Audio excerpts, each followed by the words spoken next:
크리스찬의 쉿 콰이어트 타임.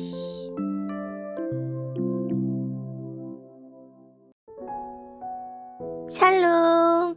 크리스찬 성도님들 반갑습니다. 오늘의 본문은 마태복음 21장 23절부터 32절까지의 말씀입니다. 본문의 제목은 말보다 행동이 중요하다입니다. 본문을 읽기 전에 어떤 내용인지 요약본을 먼저 읽어드릴게요. 성전 당국자들이 성전에서 예수님이 보이신 행동을 문제 삼습니다. 그들은 예수님에게는 장사꾼을 쫓아내고 성전에서 치유하고 가르칠 권한이 없다고 주장합니다. 오늘의 본문 23절입니다. 예수님께서 성전에 오셔서 가르치실 때 대제사장과 백성의 장로들이 와서 물었습니다. 당신은 무슨 권한으로 이런 일을 하는 것이오? 누가 당신에게 이런 권한을 주었어? 예수님께서 이들에게 대답하셨습니다. 나도 너희들에게 한 가지를 묻겠다.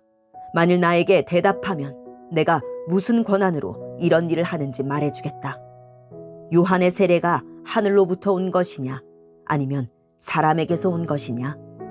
제사장들과 장로들이 서로 의논을 하였습니다.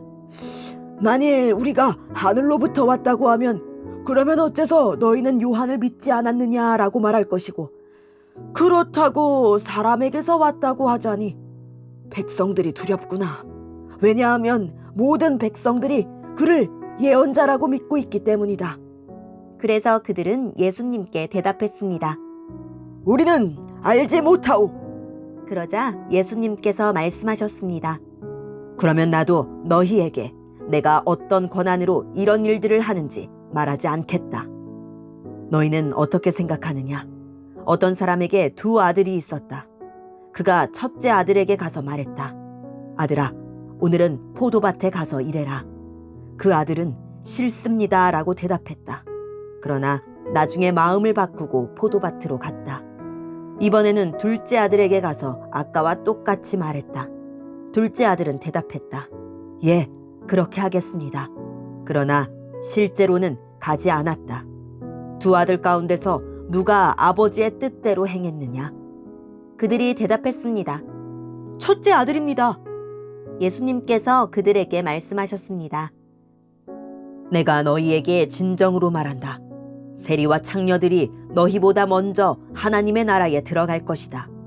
요한이 올바른 길로 너희에게 왔으나 너희는 그를 믿지 않았다. 그러나 세리와 창녀들은 그를 믿었다. 너희는 이것을 보고도 여전히 회개하지 않고 그를 믿지 않았다. 아멘. 참고해 주십시오. 마태복음 21장 두 아들의 비유는 성경 사본의 종류에 따라 반응의 순서가 다릅니다. 개역개정 성경은 둘째 아들이 순종한 것으로 나오고 아가페 쉬운 성경은 첫째 아들이 순종한 것으로 나옵니다. 현재 크리스찬 메일 성경은 쉬운 성경 버전으로 읽고 있습니다. 오늘의 본문을 통해 이해할 수 있는 부분은 무엇일까요? 예수님의 권위 있는 말과 행동이 성전의 책임자들이었던 대제사장과 장로들의 권위를 위태롭게 했습니다. 그들은 예수님의 대답에서 트집을 잡으려고 했지만 오히려 예수님은 그들의 위선과 악을 드러내셨습니다. 종교 지도자들은 세례 요한을 인정하지 않았고 그가 하나님의 아들이라 증거한 예수님도 믿지 않았습니다. 단지 세례 요한을 하나님이 보내신 선지자로 믿는 백성의 민심만을 두려워합니다. 그들은 하나님보다 사람만 살피면서 이득이 되는 자리를 찾아다녔습니다. 말보다 행동이 중요합니다. 말만 번지르르 할 뿐 행함이 없는 위선자보다 실수도 잦고 탈도 많았지만 결국 예수님을 믿고 회개하는 죄인이 하나님 나라에 들어갈 것입니다. 예수님은 직분, 지위, 신분과 같은 유리한 조건에 의존하지 말고 죄를 뉘우치고 복음을 받아들이는 자가 되라고 하십니다. 오늘의 본문을 통해 알 수 있는 우리 예수님은 어떤 분일까요? 성전을 섬기는 이들이 예수님께 권한을 묻는 것은 종이 상속자와 다투는 것입니다. 돈으로 성직을 사고 돈을 받고 그 권리를 위임하는 이들에게 성전의 권한은 돈에서 나고 사람이 부여한 것에 불과합니다. 그들은 하늘나라에서 가장 작은 자입니다. 사람이 준 권위를 자랑하지 말고 종의 역할을 잠잠히 수행합시다. 오늘의 본문을 통해 우리에게 주시는 교훈은 무엇일까요? 대제사장과 장로들은 예수님이 성전에서 장사꾼들을 몰아내시고 몸이 불편한 사람들을 고치시며 사람들을 가르치시는 것 때문에 신기가 불편했습니다. 그렇지만 예수님을 막을 명분이 없었습니다. 예수님의 능력은 분명했고 가르침은 흠잡을 데 없었기 때문입니다. 그런 상황에서 유대 지도자들이 들고 나온 무기는 권위, 자격이었습니다. 예수님은 유대 사회가 공식적으로 인정한 제사장이나 서기관이 아니었기 때문에 예수님을 무자격자로 몰아 그 입을 막으려는 속셈이었습니다. 누군가의 자격을 논하고 싶어진다면 그의 참말이 거북스러워서일 수 있습니다.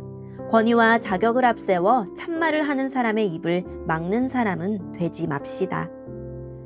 대제사장들과 장로들은 요한의 세례가 어디로부터 왔느냐 하신 예수님의 질문에 당황했습니다. 하늘로부터라고 하면 요한을 인정하지 않은 자신들의 입장이 공격받을 것이고 사람으로부터라고 하면 요한을 선지자로 여긴 백성이 반발할 것이 분명했기 때문입니다. 정치적인 고려 끝에 그들은 모른다고 대답했습니다. 이는 그들이 권위의 정당성을 판단할 자격이 없음을 스스로 인정한 셈입니다. 이처럼 자신의 권위나 이익에만 집착하면 하나님의 말씀도 들리지 않게 됩니다. 욕심을 내려놓을 때 비로소 참된 권위를 발견하고 진리에 귀 기울일 수 있게 됩니다. 예수님의 비유에서 가겠다고 하고서 가지 않은 아들은 유대 지도자들을, 싫다고 했다가 그 후에 뉘우치고 간 아들은 세리와 창녀와 같은 죄인들을 가리킵니다. 뉘우친 아들이 아버지의 뜻대로 행했다고 대답한 성전 지도자들은 자기 잘못을 인정한 꼴이었습니다. 예수님은 회개에 합당한 열매를 맺으라는 세례 요한의 호소를 외면한 유대 지도자들보다 회개하라 천국이 왔느니라는 요한의 요구대로 자기 죄를 뉘우친 세리와 창녀들이 먼저 하나님 나라에 들어간다고 선언하셨습니다. 오늘의 본문을 통해 각자에게 주시는 성령 하나님의 음성에 귀를 기울이며 살아계신 하나님, 욕심과 아집을 버리고 회개에 합당한 열매를 맺으며 살게 해주세요 라고 기도하고 오늘도 말씀을 붙들고 승리하는 하루를 보냅시다. 여기까지 크리스찬의 쉿 콰이어트 타임이었습니다.